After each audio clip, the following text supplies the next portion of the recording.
पति पत्नी की तलाक।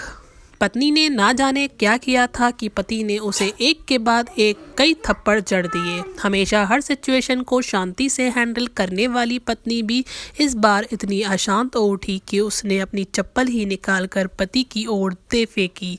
चप्पल पति के बालों को छूते हुए निकल गई। ये किस्सा यहीं पर खत्म हो सकता था, मगर पति ने इसे अपनी मर्दानगी का विषय बना लिया और बात बद से बदतर होती चली गई। रिश्तेदारों ने भी आग में घी का काम किया। किसी ने कहा, जो औरत अपने पति को चप्पल से मार सकती है वो ना ही तो वफादार हो सकती है और ना ही पतिव्रता। ऐसी औरत परिवार ही नहीं पूरे समाज पर कलंक की तरह है। बीवी के पक्ष वाले कहा पीछे रहने वाले थे। किसी ने कहा 21वीं सदी में भी जो स्त्री के साथ मारपीट करते हैं उन्हें तो जेल भेज देना चाहिए। तो कोई कहता ज़रूर उसको कोई और पसंद आ गई होगी, इसीलिए अब पत्नी से मारपीट करने लगा है। बात कोर्ट तक पहुंच गई। दोनों पक्षों ने एक दूसरे के खिलाफ केस फाइल कर दिया। पति ने चरित्रहीन होने का तो पत्नी ने दहेज और शारीरिक उत्पीड़न का आरोप लगाया। 2 वर्षों से अधिक समय के लिए केस चला था। इन 2 वर्षों के दौरान दोनों पति पत्नी अलग अलग रह रहे थे। इन 2 वर्षों के दौरान दोनों पक्षों के समर्थकों की संख्या कम हो गई थी। पहले जहां दोनों पक्षों में समर्थकों का समूह होता था, अब गिन चुने लोग रह गए थे। पति और पत्नी दोनों की आर्थिक स्थिति भी इस समय के दौरान नीचे गिर चुकी थी, जिन्हें वो अपना शुभचिंतक समझ रहे थे। पैसों की बात आते ही उन्होंने भी अपना पल्ला झाड़ दिया। अगर कोई देने को राज़ी भी हुआ तो मोटे ब्याज की शर्त पर। आखिरकार वही हुआ जो सब चाहते थे, डाइवोर्स। हर कोई खुश था, दोनों पक्षों के रिश्तेदार, उनके माता पिता और दोनों के वकील। लेकिन 5 साल की सुखद शादी और एक सुंदर बेटी होने के बाद मिले इस डाइवोर्स से पत्नी मूक थी और पति शांत। शायद ये एक इत्तेफाक ही था कि इस खुशी को मनाने के लिए दोनों पक्ष के लोग एक ही चाय की टपरी पर बैठे, आमने सामने। इत्तेफाक इसलिए क्योंकि ज़्यादातर लोग जो एक दूसरे के विरोध पक्ष को सपोर्ट कर रहे थे वे एक दूसरे को अच्छे से जानते भी थे। पति पत्नी भी इन सभी से दूर एक दूसरे के सामने मेज़ पर बैठे। पत्नी ने पति से कहा, अब तो खुश होगे ना, तुम्हारे मन की जो हुई है मुबारक हो। तुम भी तो आज जीत गई हो, मुझसे तलाक तो तुम्हें भी मिल गया है। Congratulations to you too. पति ने कहा, तलाक को तुम जीत की प्रतीक समझते हो? पत्नी ने पूछा। पति चुप रहा। थोड़ी देर की शांति के बाद पति ने कहा, मुझे तुम्हें 5 लाख रुपए और हर महीने 8,000 देने का आदेश है। अभी मेरे पास पैसे नहीं हैं, इसलिए मेरा जो सिटिंग में फ्लैट है उसे तुम्हारे नाम कर देता हूँ। पत्नी बोली, लेकिन इस फ्लैट की कीमत तो 18 लाख की है, लेकिन हमारी बेटी तुम्हारे साथ है और आगे जाके उसके खर्चे भी बढ़ेंगे, तुम्हें थोड़ी आसानी होगी।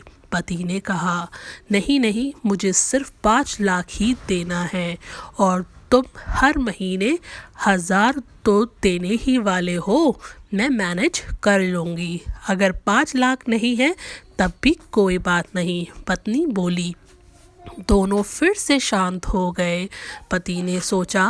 पति सोचने लगा, कितनी भोली और समझदार है ये औरत, जो कुछ समय पहले तक मेरी पत्नी थी और अब अनजान। ये वही है जो कम से कम खर्चे में घर चलाती और पैसे बचाकर मेरे जन्मदिन और बर्थडे पर हमेशा मेरे लिए नए कपड़े खरीद लाती। कभी बीमार भी हो जाती तो पैसे बचाने के लिए मुझे मालूम ना होने देती और घरेलू नुस्खों से अपना इलाज कर लेती। मगर घर में कोई और बीमार होता तो तुरंत डॉक्टर के पास लेकर जाती। मेरी हिम्मत मारी गई थी। मैं ही अपनी झूठी मर्दानगी से चक्कर में इतनी बड़ी गलती कर बैठा। पत्नी के दिमाग में भी उथल पुथल चल रही थी। अभी भी वैसा का वैसा ही है। पहले भी खुद से ज़्यादा हमारे बारे में सोचता था और अब भी वही कर रहा है। ये वही आदमी है जो मुझे एक्सीडेंट से बचाने के लिए खुद मोटरसाइकिल के आगे कूद पड़ा था और अपनी उंगली तुड़वा बैठा था। पता नहीं कौन सी मनहूस घड़ी में मैं झगड़ा कर बैठी। पति ने मौन तोड़ते हुए पूछा, अब तुम्हारे कमर का दर्द कैसा है? ज़्यादा तकलीफ तो नहीं होती है? पत्नी हल्का सा मुस्कुराई और बोली, अभी भी होता है। अब तो पेट में भी क्रैम्प्स होते हैं। वो तो होगा ही। तुम योगा या कसरत भी तो नहीं करती हो। अब किसी गायनेकोलॉजिस्ट को ज़रूर दिखा लेना। पति ने कहा, तुम बताओ तुम्हारा अस्थमा कैसा है अब? क्या अब भी दौरे पड़ते हैं? पत्नी ने पूछा। हाँ, पड़ते हैं, पहले से ज़्यादा, क्योंकि अक्सर इन्हेलर भूल जाया करता हूँ याद दिलाने के लिए। तुम जो नहीं हो अब, पति ने बोला। पत्नी के आंखों में आंसू आ गए। वो बोली, तुम्हें मेरे चरित्र पर सवाल नहीं उठाने चाहिए थे, तो ये परिस्थिति आती ही नहीं। हाँ, मैं जानता हूँ तुम बहुत अच्छी हो। मुझसे गलती हो गई, बहुत बड़ी गलती। मैं लोगों के बहकावे में आ गया था। पति बोला, तुमने भी तो मुझ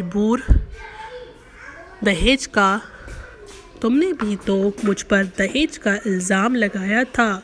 वो बोला, गलत था और इस बात का मुझे भी पछतावा हुआ। पत्नी ने कहा। पति कुछ कहना चाह रहा था लेकिन हिचकिचा रहा था। पत्नी ने पूछा, कुछ कहना चाहते हो? वो बोला, क्या सब पहले जैसा नहीं हो सकता? क्या मतलब? पत्नी बोली, मतलब कि हम फिर से पहले की तरह पति पत्नी बनकर, सच्चे दोस्त बनकर नहीं रह सकते। पति बोला, पर ये डाइवोर्स के पेपर दिखाते हुए पत्नी ने कहा। फाड़ देते हैं। पति ने अपने पास रखे डाइवोर्स के पेपर फाड़ते हुए कहा। पत्नी ने भी अपने पास रखे पेपर फाड़ दिए। सभी हैरान थे, वकील, रिश्तेदार और माँ बाप। पति पत्नी दोनों एक दूसरे के हाथ में हाथ पकड़े अपने घर की तरफ चले गए। दोस्तों, ये कहानी उन हर पति पत्नी के लिए बड़ी सीख है जो छोटी छोटी बातों पर लड़ते हैं और इन झगड़ों को बड़ा बना के अलग होने का डिसीजन लेते हैं। प्यार और झगड़ा तो एक सिक्के के दो पहलुओं की तरह है। दोनों की स्वीकार करना होगा, तभी ये पवित्र रिश्ता उसकी मंजिल तक पहुंच पाएगा।